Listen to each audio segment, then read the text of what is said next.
Good morning, good afternoon, and good evening, everyone, and welcome. My name is Colin Mahan, and I'm a program manager at the NASDAQ Entrepreneurial Center. For those of you who may not know, the NASDAQ Center is a nonprofit dedicated to enabling entrepreneurs from all over the world to realize their maximum potentials and grow. As you may have seen in the chat, the NASDAQ Entrepreneurial Center, along with our partner Mentor Cloud, launched a free mentor matching platform for entrepreneurs called Mentor Makers. Together, we will build the greatest exchange of knowledge and expertise and service to entrepreneurs in business today.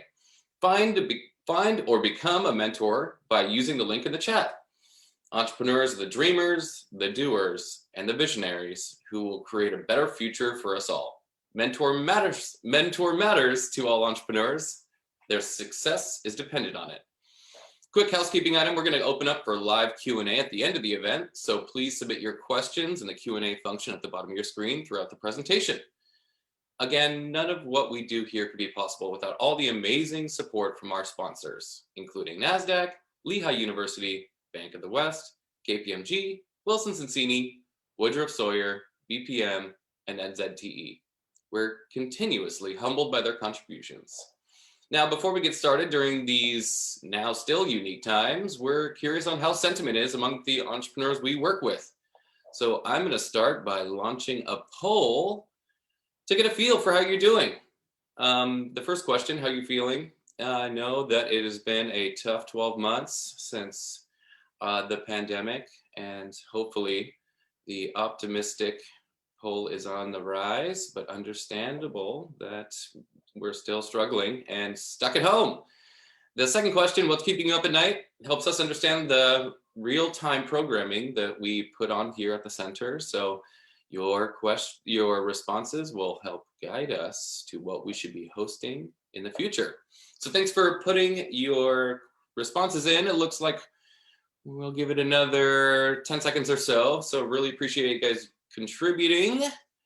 I'm going to end that and share those results. So optimism's at the top of the key, but totally understandable that surviving and anxiousness are also responses that you guys are having. Hopefully our presentation today will help increase optimism and decrease that anxiety.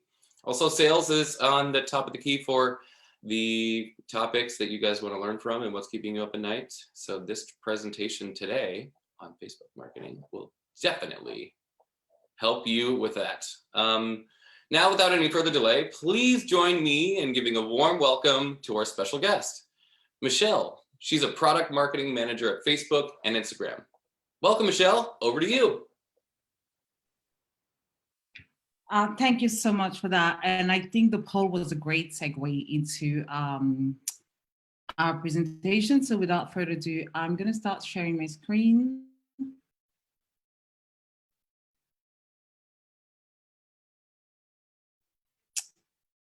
Great. So as Colin mentioned, today we're going to cover the Facebook marketing fundamentals.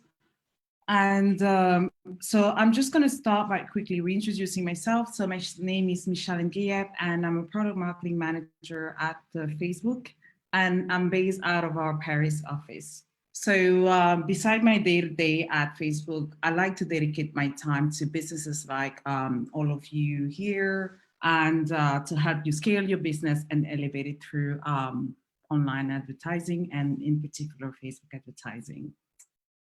Great. So before I start through and dive directly into our topic, let's just acknowledge that we at Facebook would like to use posters. So this poster is about VC is better than perfect. And I mean, during the perfect scenario would have obviously been able to meet each of you personally, whether it's at one of our Facebook office or the NASDAQ Entrepreneurial Center.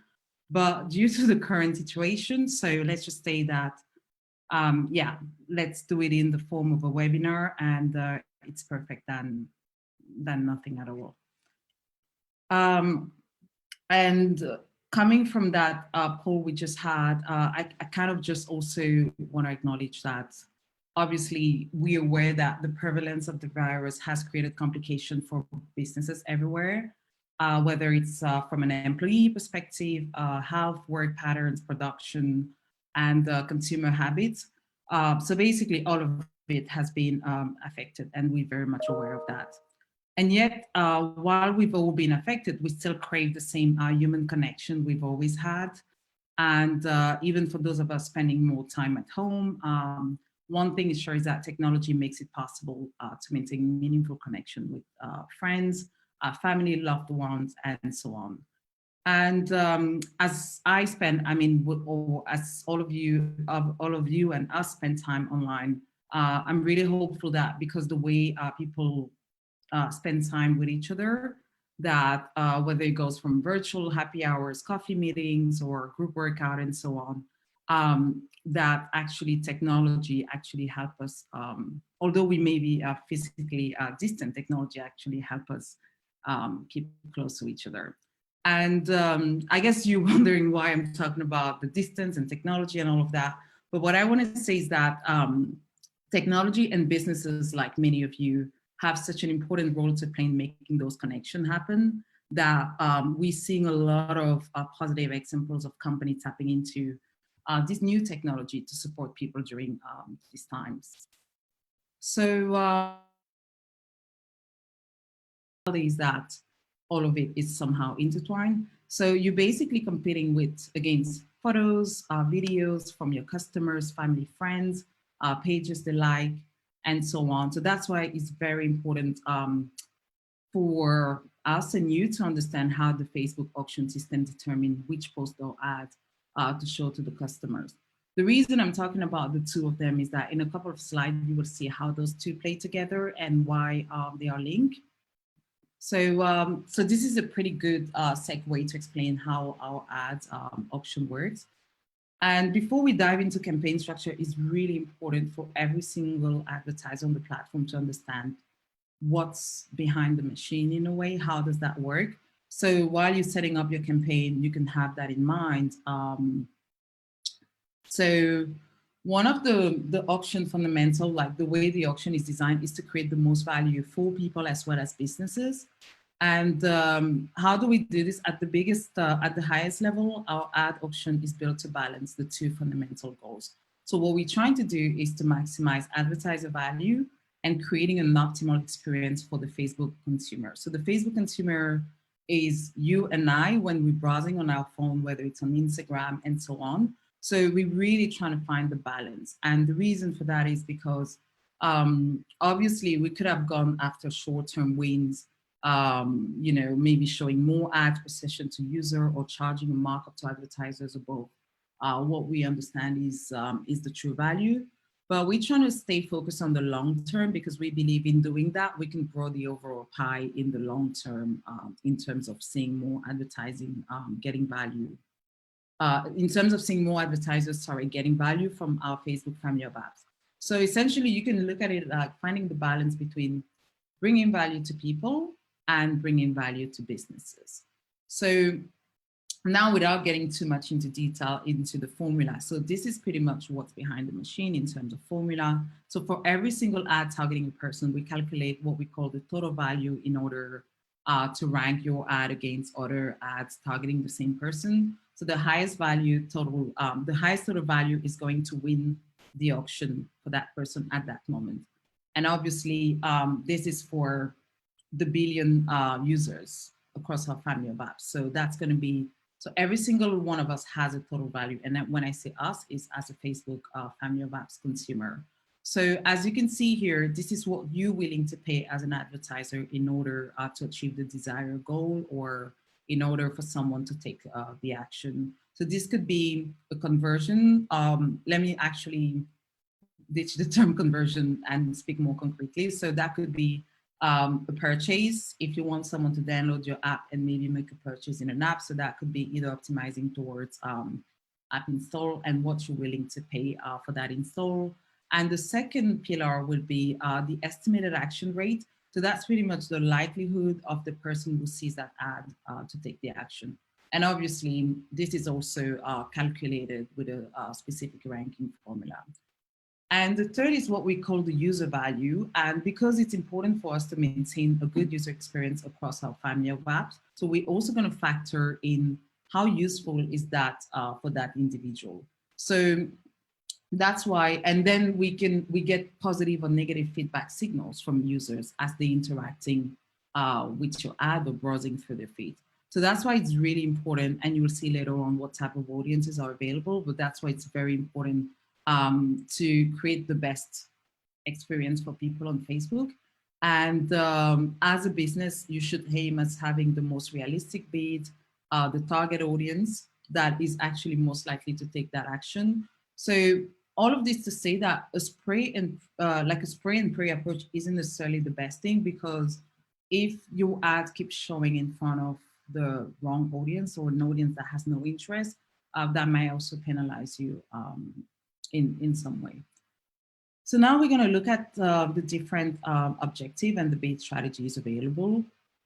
So during early days, and now I just want to talk about the value when we're talking about real outcomes. So we encouraging businesses to try to optimize towards what really matters to their business. And I know during the early days of digital performance marketing, advertisers would look after clicks to drive purchase or traffic to their website. But as the behavior across our family of apps and services matured, we now help advertisers adopt a more outcome-driven approach that optimizes for action, that really support the business model. So that would be things like store visits, lead generation, let's say if you're an insurance company, or if you want to drive lead as a car dealer and so on, online purchase instead of likes, shares, clicks, or comments, because those are not necessarily tangible business outcome. So, so basically, so for those of you still running on objective like traffic, clicks, likes, or comment, so it's actually time to start rethinking your strategy and see how you can get as close as possible to your objective. So part of this session today is kind of, I would say, an intro to Facebook, but an intro to the fundamentals and the things that truly matter. So while obviously there are differences between B2C and B2B, but there is a major overlap in the way the campaigns are structured and the tool and concept used to plan campaign across these two business models.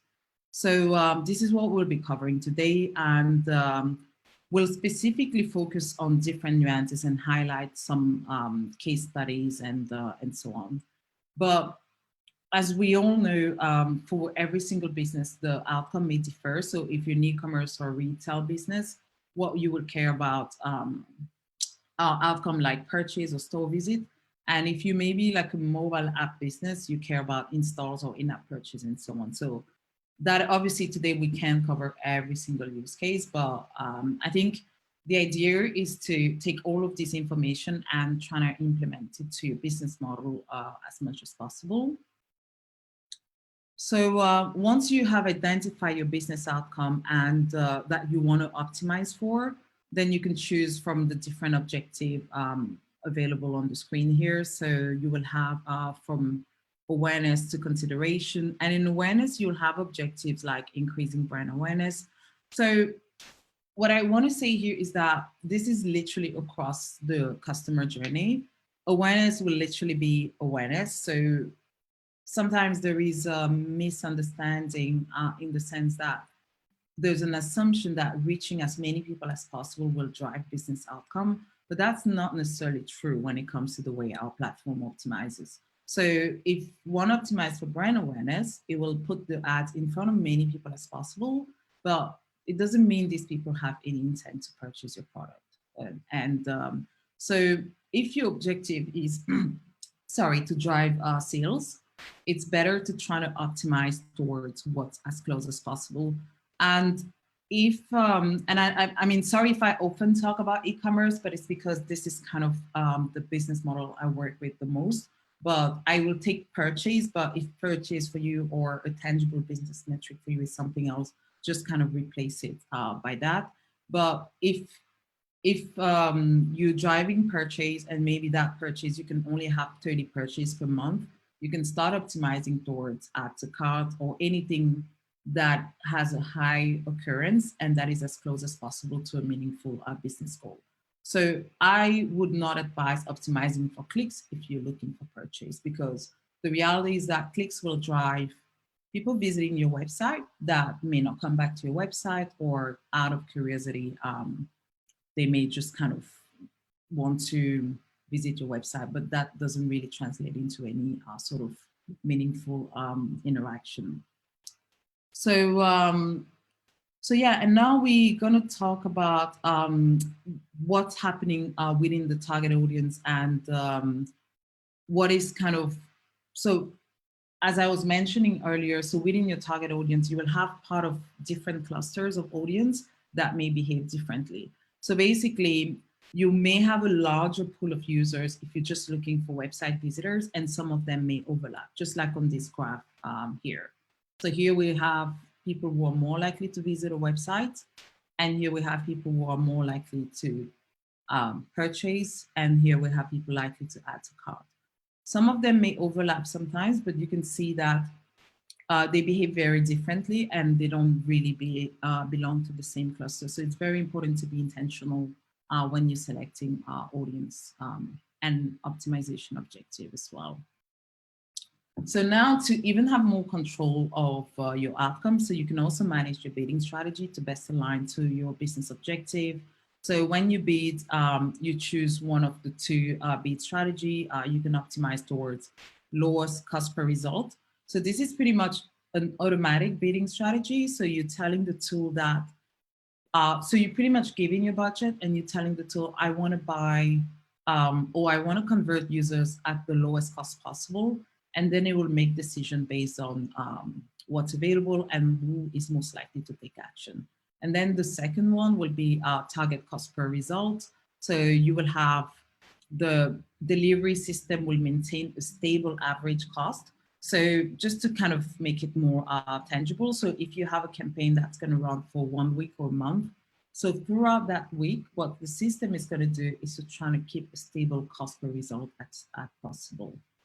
So that's what this does. And the latest one is, if you have a set objective, let's say you don't want to spend more than $1 per install, so you will enter $1 and the system will not bid above that cap.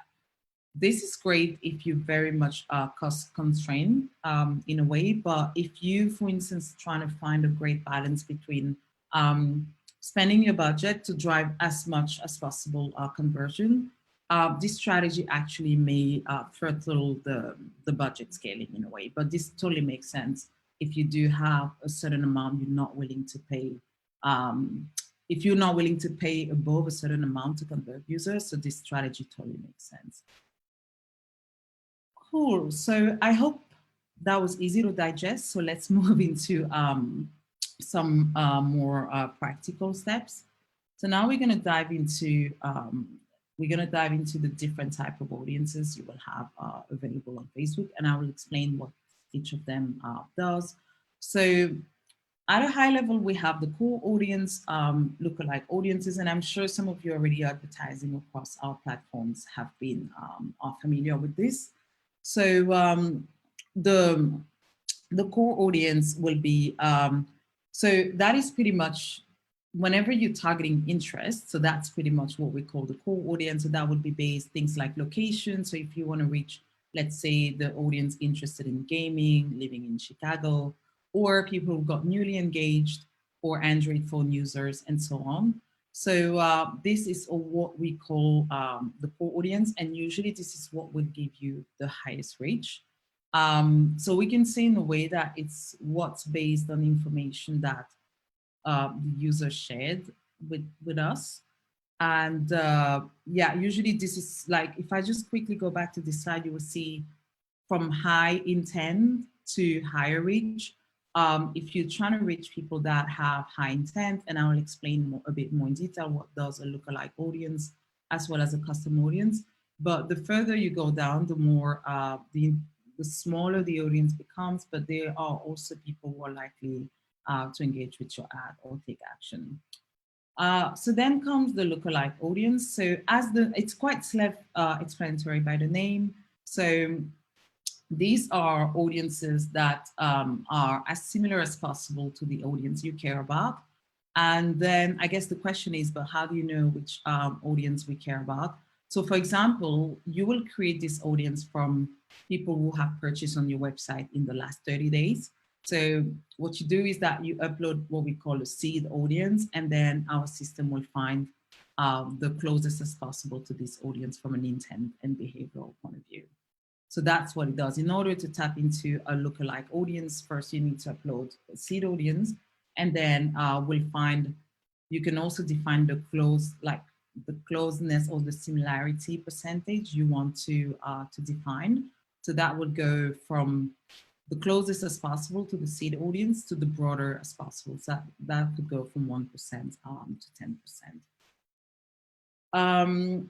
And then we will have what we call the custom audience. So the custom audience is actually what we would call your first party information. So that would be your existing audience. So let's say you have customers who have churned 60 days ago and you want to re-engage with them, or if you had a newsletter that actually performed well and you want to engage with those users across one of our family of apps. So what you will leverage here will be custom audience. So that could be either your what we call customer file, or you can also create a customer audience automatically from your Facebook page, your mobile app, if you have a mobile app that is connected to Facebook, your Instagram account, your website, and so on. Cool. So now that we talked about the audiences, so we're going to look into what the campaign structure looks like. For those of you who are familiar with campaign structure on Facebook, obviously this will look very familiar to you, but I'm just going to touch upon the best practices. So, and as you can see, we're moving more and more towards automation and simplification.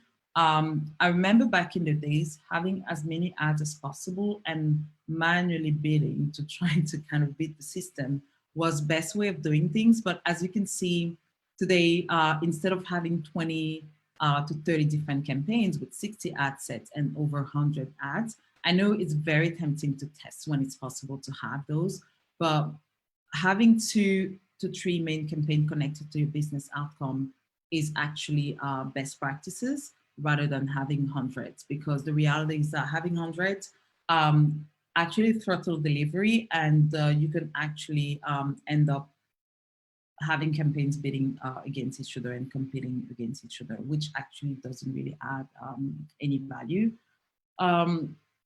So I would say, depending on your business stage, you can divide budget based on different proportions. If you're focusing on aggressive customer acquisition, then we could say 80% of your overall budget can get into that type of campaign, while the rest can target existing customers. This is a typical like e-commerce scaling split between new customer acquisition and retargeting. But obviously, this should be adjusted to your own business model, I would say. So now we're going to touch upon what we call signals or conversions. So we can look at it as the soul of the optimization, the bread and butter. Without any of this, nothing can happen when it comes to performance marketing. So these are the 3 types of signals that, and they are based on various information sources a business can have. So that would be a website, an app, or the retail store. So in order to help your campaign work harder, you have what we call the Facebook pixel. And you will also have server to server, which we call CAPI now. It's Conversions API, but this essentially means passing back information directly from your server to our system. So the reality is that these signals are extremely important to capture for you and plug into your advertiser in order to unlock data-driven marketing. And the reality is that performance marketing do not work without signals. So that's why it's the invisible part of the system, but that actually does all the trick, if I can say that way. I'm not going to dive into this too much, but basically the Facebook Pixel and the App SDK, in case you're an app advertiser, so you can actually capture a wide range of events from your users. So that would be, so if you literally think about the touch points and the user journey, so you can think about it as the piece of code that helps you capture that user journey. So as you can see here, it goes from add payment info to add to cart to add to wish list and so on. The great thing about it is that you can actually customize it to your business model. So if you have a business model that is not necessarily as close as possible to, because as you can see, this is mainly e-com or some more very online driven advertising type of business model. So you can also customize it to your business model, or you can call it however it's close, as close as possible to your internal naming convention. So that is kind of what it does in a nutshell. And now in terms of, we have what we call the learning phase. So basically, in order for the system to start running efficiently and at scale, we advise, so basically each ad set should have 50 weekly conversions, and a conversion is what you're optimizing towards. So whether it's a lead generation, someone just signing up on the website, maybe, I don't know, for an offline visit, or that could be a booking if you're like a more like a service business or hairdresser and so on. So if you're running a purchase-driven campaign, that means you need to have 50 purchases per week in order for the system to start scaling and exit the learning phase. So we call it the learning phase pretty much. That's the time, that's the moment where the system starts to stabilize. So you must be wondering what the system does during the learning phase. So it's actually, it just kind of learn who is the most relevant person, like based on the conversion objective. So that's kind of what it does between your target audience and so on. So it now starts calibrating. So that means if you're reaching the wrong audience, so it won't be able to highlight the best opportunities. So again, that's why all of these things work together. So you will have signals, the right targeting and picking the right business objective. And another key element that sometimes performance marketers tend to forget is creative.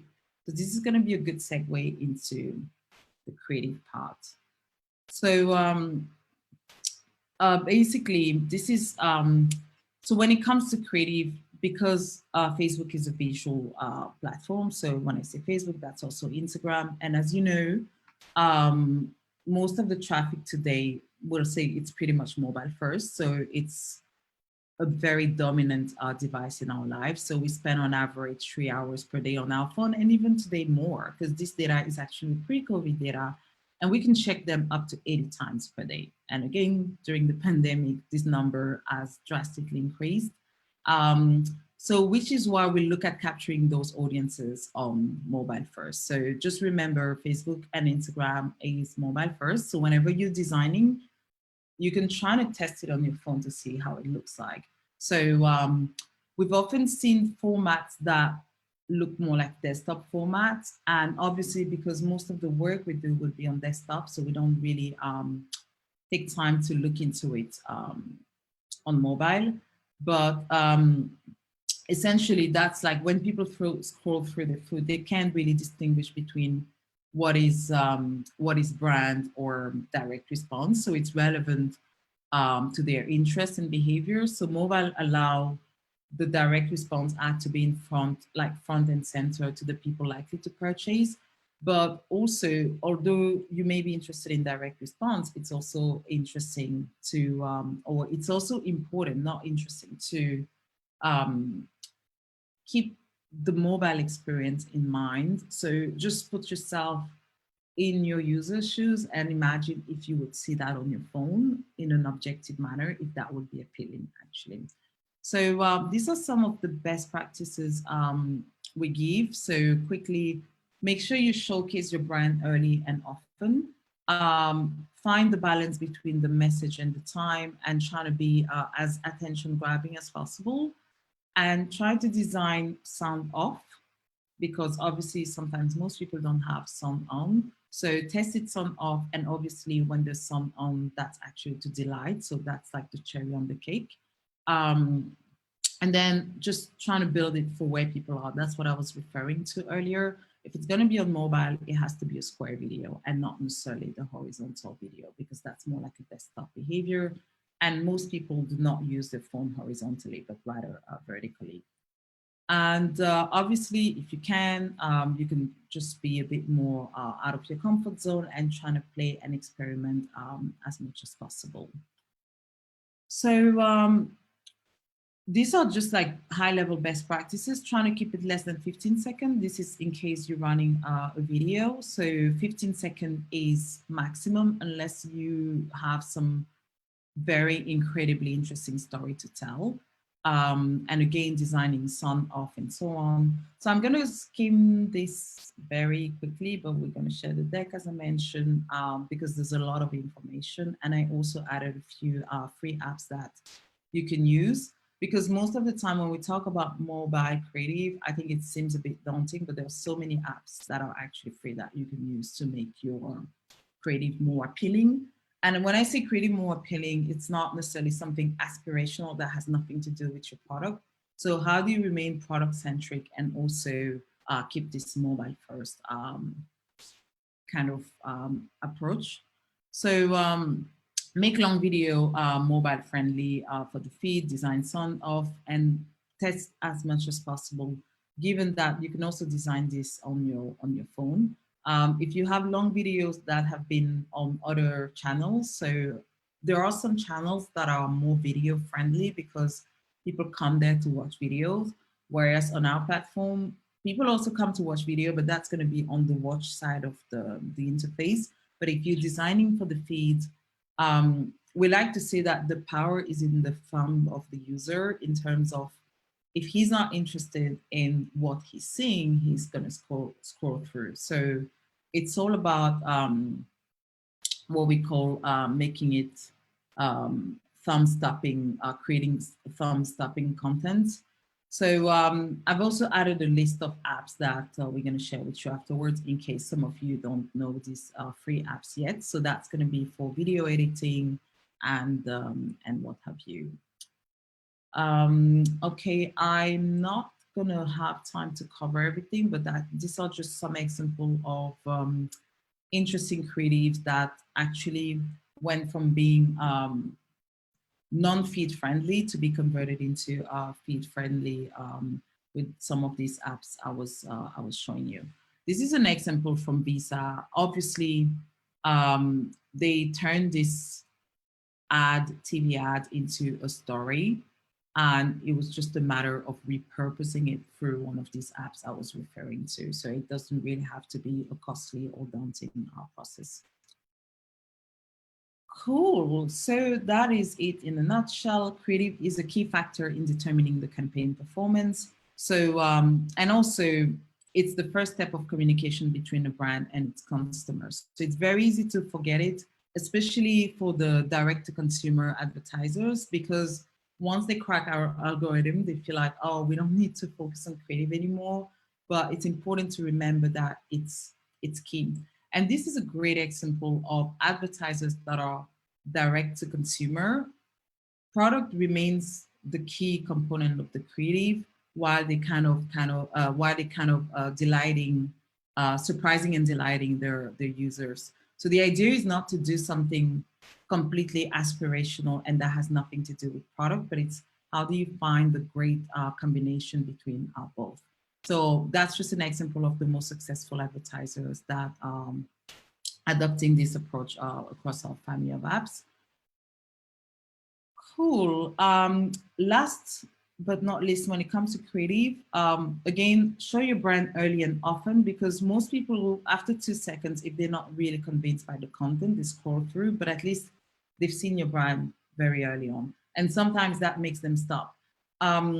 If you think about some of the ads, and that makes sense because on TV, the behavior is not the same, but sometimes you're watching an ad and it's only towards the end that you know who was the advertiser, whereas you have to design the other way around for mobile, because again, the power is in the thumb of the user. So you want to stop the scroll. And even if the user scroll, he already saw your brand, because people don't wait. The climax doesn't happen at the end. So you build it the other way around, with the excitement happening at the beginning, so that people want to stay and actually see more of the content. And then it's interesting to merge static and video because actually our system works better when there's that variety of diversity of formats. And so if you can marry static video with some motion, like static image with some motion formats. Cool, and this is just another case study on successful mobile first creative and so on. So we're not gonna cover that because I'm very much conscious of time. And so now I'm gonna talk about the auction liquidity. It's an interesting word because we call it liquidity, but what this means is actually how do you enable scale through improving automation. So it's how do you let the system, we call it liquidity because it means that advertisers should let the system be liquid and flexible in delivering results through optimization and automation. And obviously, when we're saying liquid, it doesn't mean that you cannot use any bidding system, but it's just because what the algorithm is capable of doing, no human being can take such action in 3 milliseconds and so on. And I'll just give you an example. Today, I could be interested in buying a dress and in half an hour, my mind has changed because I just put it in my cart and maybe I'm like, oh, finally, I don't need that. So these are micro intent that the system is able to pick that a human being manually optimizing or saying, I'll just target people who are interested in XYZ. That is just becoming some gut feeling behavior. So I'm quickly getting through the end of the presentation. There are still a few slides left, but we're not going to have time to cover it. But as I said, we will share them. The tip number one here, just to start getting towards the end, is you want to make sure you stick to your true business goal and trying to stay as close as possible to that. If you are looking for app installs and people taking action in the app, at least optimize towards app installs or whatever action you want them to take, and not some proxy metric that make you think maybe you will trick the system, show it to many people, and then eventually they'll take action. You want to set a competitive bid when you're starting advertising a new product, or if you start advertising for the first time. And again, there's no minimum budget to advertise on Facebook, but just quickly do the math. If your product costs, let's say $10 and you have a $30 daily budget, that means you will only have 3 conversions. So keep in mind, you need 50 conversions a week. So if that's the case, it's better to optimize towards add to cart rather than purchase, because with $30, you can only have 3 conversions.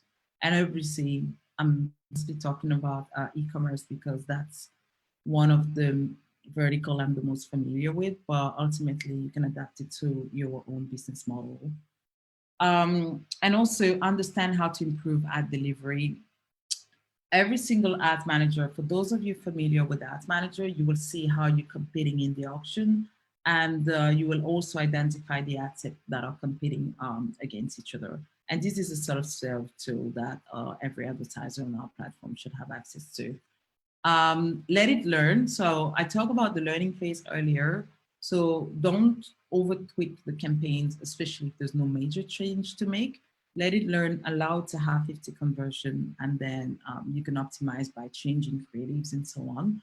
Also be mindful of audience overlap. So you just want to, and obviously you have a tool that actually helps you see how much audience are overlapping. So what it means is that if you actually trying to reach the same people in the auction, these 2 campaigns will compete and only one of them could enter the auction. So that actually doesn't have any added value. So it makes sense to just merge ad sets if you feel like there are similar audience, and do not just have an nitty-gritty setting for the sake of it. Just see if it's worth having an additional ad set that are reaching more or less the same people. This is one of the most important advice. Pay attention to the user experience because we really do take that into account. Minimize landing page redirects, plugins or link shortener, or and trying to compress files to decrease rendering time. You want to improve your server response time by utilizing multi-region hosting, or use a high quality content delivery network and so on. The reason I'm saying that is because this is a feedback we do take into account when we calculating the user experience ranking. And because at the end of the day, we want people to have a good experience on our platform, and we're not willing to link out to website where they will click and then have a poor experience. Because at the end of the day, most people will say, oh, the link out traffic from Facebook or Instagram is actually quite poor, the experience is poor, and so on. I think this is pretty much it. I still do have a few slides to go through, but those could be a great appendix actually, if you're willing to go through them. I also have additional slide on testing, so that's also good readout, so we don't need to go through them. So that's just like what are the testing strategy you can use to start seeing if you want to test creatives or and so on. So I am going to jump right to the end. So on the key takeaway slides, I know that was a lot. That was actually a lot to cover, but as a recap, keep in mind first marketing objective. So again, don't focus too much on engagement goal. And I know it's a very common word. I need engagement and so on, but engagement happens while you're having the right content. So there's no need to optimize just to get likes, because it doesn't really translate into any tangible business outcome. And focus on your optimization goals. Stick to what you really want the algorithm to deliver on. And also the best practices on targeting. So trying to target a broad audience or lookalike audience instead of a very nitty-gritty manually built audience. And leverage the delivery and liquidity best practices as much as possible. And last but not least, try to always have mobile first creatives. So now what I'm going to leave you with, obviously besides sharing the deck at the end of the session, try to get familiar with what we call Facebook Blueprint. It's free, it's available, so you will find deep dive on how to actually even start advertising on Facebook from the most, I would say, beginner level to medium to sophisticated. Happy to share the link afterwards. And we also have pages where you can find industry insights. So there is a huge amount of support material that we have available online and for free. And for those of you having an advertising account, you have our operational support channel that you can reach over chats. Obviously, we're still increasing the support we can give to small and medium businesses, but that's also chat available if you need support throughout your advertising across our platform. So that is actually pretty much it. I will just end the presentation. Amazing, Michèle. Wow, that was an amazing insights that I have hosted personally many digital marketing experts, and I've never seen under the Facebook ad engine like that. So I hope everybody enjoyed that. We won't have time to get up to all the questions, but we will do our best. A couple questions around budgeting for this stuff. So for small businesses, is there a minimum that they should budget? In other words, if their budget's only $1,000 or $100, would you even take our ad?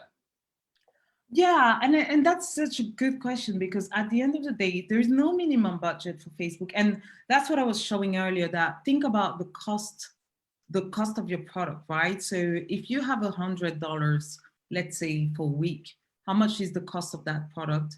And if the cost is $50, but now I'm maybe pushing it a bit, but let's say $10, that means you can only afford 10 conversion. So it's just about doing the math, and maybe you want to optimize for someone adding to wish list in order for the system to start delivering, but there is no minimum budget. I would actually advise focusing more on tangible business outcome than engagement, because I think that's what I've seen the most across, I would say, small and medium businesses advertising on our platform, looking more for likes or engagement and so on.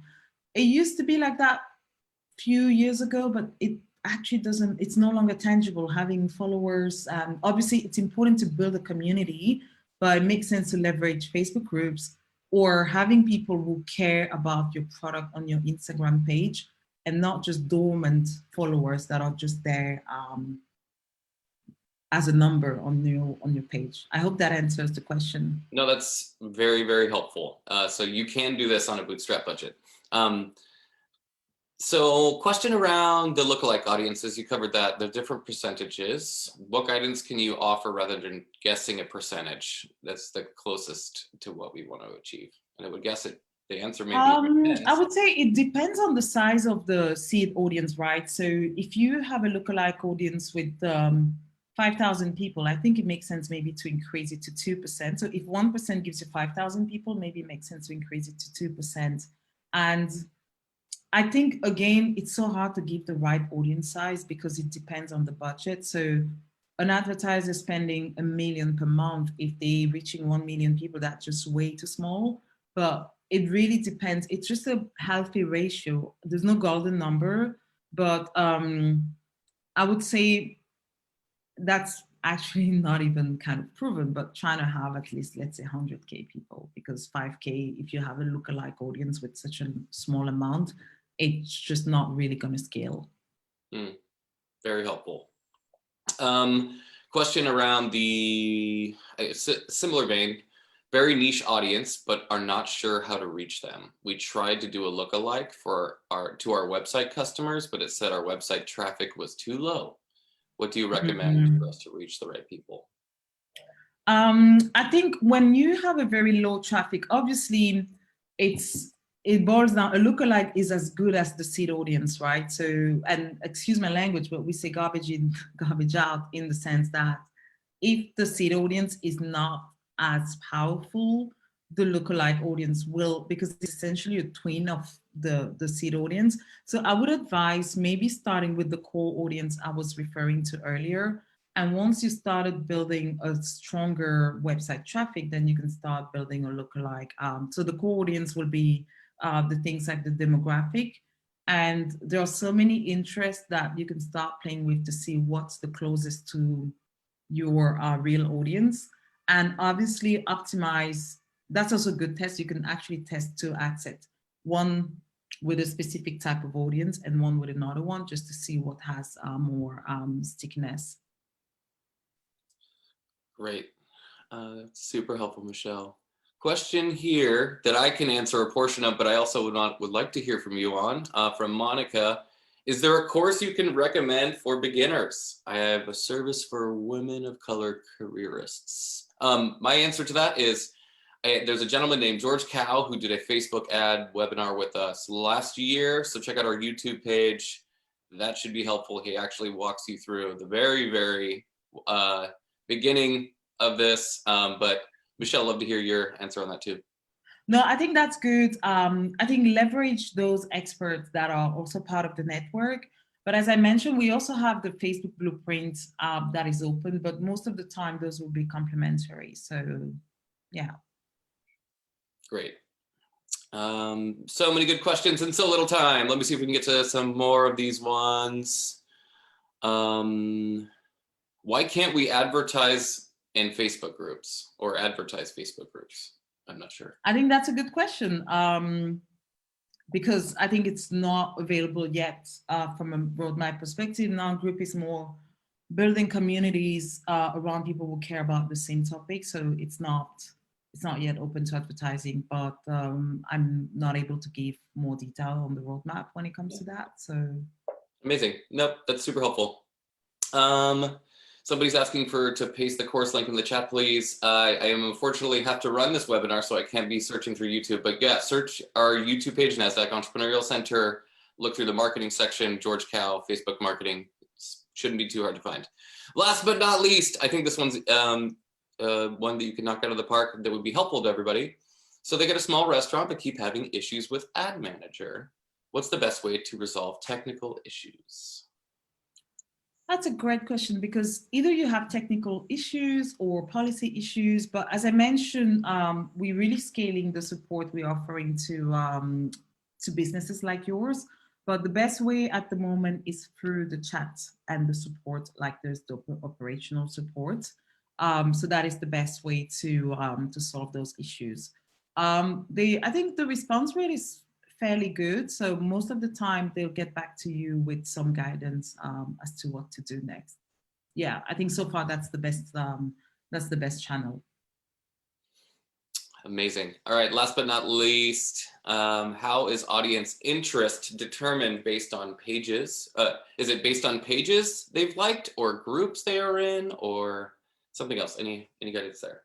I think it's a combination of all of these touch points. And obviously, I don't want to say the page they like because I have pages I liked 3 years ago. And if I see them, I won't even know what that's about. So it's mostly based on things that we're really interested in and that we're likely to engage with. And that's obviously a dynamic audience that evolves constantly because we know that things people liked in the past are no longer relevant to them or might not be relevant to them. So it's a combination of all these behavioral signals that we're seeing across our family of apps.